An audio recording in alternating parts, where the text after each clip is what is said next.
Iran America जंग के बाद गल्फ कोऑपरेशन काउंसिल की हकीकत और ताकत तो उजागर हो ही गई थी, लेकिन तेल बेचने वाले सबसे बड़े ग्रुप ओपेक में एक और बड़ी टूट हो सकती है। पहले यूएई ओपेक से बाहर हुआ, अब खबर है कि इराक इससे हटने जा रहा है।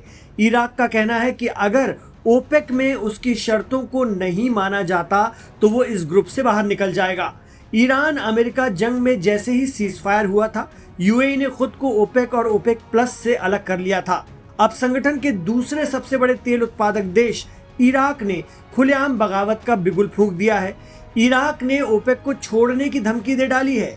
मीडिया रिपोर्ट कहती है कि अगर इराक इस संगठन से बाहर निकलता है तो ये सऊदी अरब के राज और पूरे ओपेक के लिए बहुत बड़ा धचका होगा, जिससे दुनिया भर में कच्चे तेल की कीमतें आसमान छूने लगेंगी और पूरी ग्लोबल इकोनॉमी चरमरा जाएगी। अप्रैल में मिडिल ईस्ट के बदलते सूरत-ए-हाल और जंग के दौरान मिली रुसवाई को देखते हुए यूएई ने वैश्विक तेल संगठन ओपेक से बाहर निकलने का ऐतिहासिक फैसला किया था। यूएई की राजधानी अबू धाबी के रक्षा मंत्रालय के मुताबिक 8 अप्रैल तक यूएई के एयर डिफेंस सिस्टम ने ईरान की 537 बैलिस्टिक मिसाइलों और 26 क्रूज मिसाइलों और साथ ही 2000 से ज्यादा ड्रोन इंटरसेप्ट किए थे और उसे जीसीसी देशों की मदद नहीं मिली थी।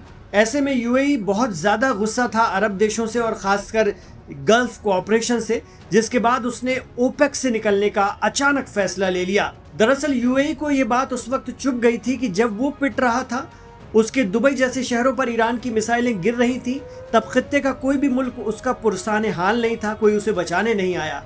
अब जिस ओपेक संगठन की स्थापना साल 1960 में खुद इराक की राजधानी बगदाद में हुई थी, वही इराक इसे ठुकराने का मन बना रहा है।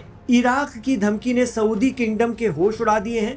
इराक ने कहा है कि सऊदी अरब और ओपेक के अन्य सहयोगियों को इराक के कोटे वाले मामले को बेहद गंभीरता से लेना चाहिए और अगर ऐसा नहीं किया तो इराक अपने विकल्पों यानी संगठन को छोड़ने पर विचार करेगा।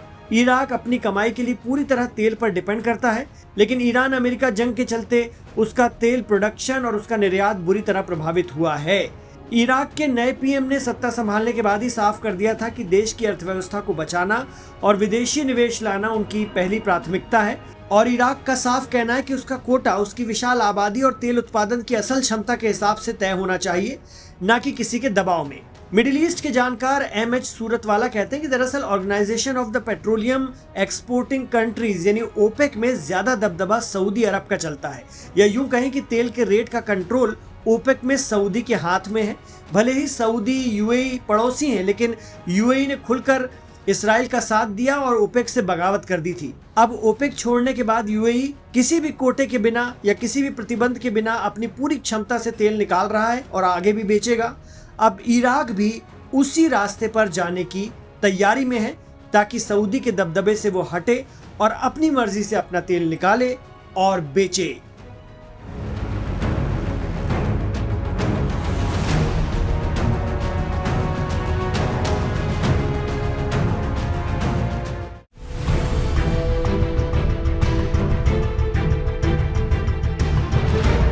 इसराइल का साथ देकर पीएम नेतन्याहू को ईरान के खिलाफ सपोर्ट करके अमेरिकी प्रेसिडेंट ट्रंप अपने घर में ही बुरी तरह से फंस गए हैं।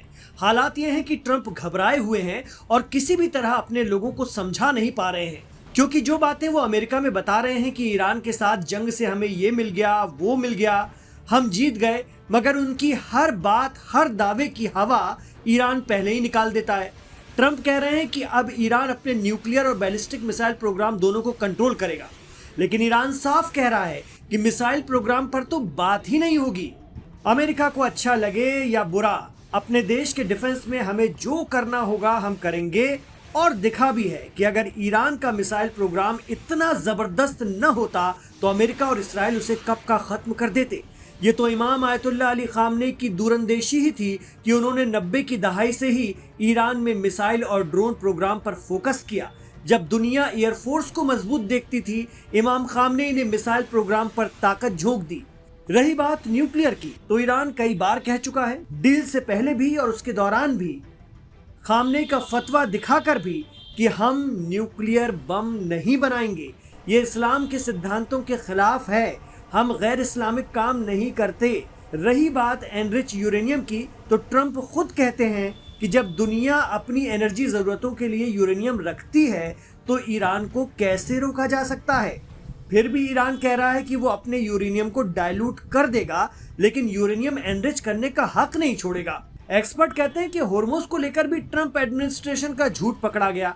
ट्रंप और मार्को रूबियो अमेरिका वालों को बता रहे हैं कि यह हमारी जीत है कि होर्मुज पर कोई टोल नहीं लगेगा, जबकि ईरान का क्लियर स्टैंड है कि डील के 60 दिनों बाद से टोल का प्रोसेस शुरू हो जाएगा। अभी होर्मुज फ्री में ओपन है सबके लिए, दोस्त दुश्मन सब गुजरे वहां से, कोई दिक्कत नहीं है, बाद में भी सब गुजरेंगे, लेकिन ईरान की अथॉरिटी को फीस देनी पड़ेगी। ट्रंप इसराइल को खुश करने के लिए ईरान के साथ डील में गजा का नाम नहीं ले रहे हों, लेकिन ईरान ने क्लियर कट बता दिया है कि फिलिस्तीन इस्लामिक रेवोल्यूशन की फॉरेन पॉलिसी का अहम मुद्दा है। हम फिलिस्तीन की आज़ादी की लड़ाई इसराइल से लड़ रहे हमास को सपोर्ट करते रहेंगे।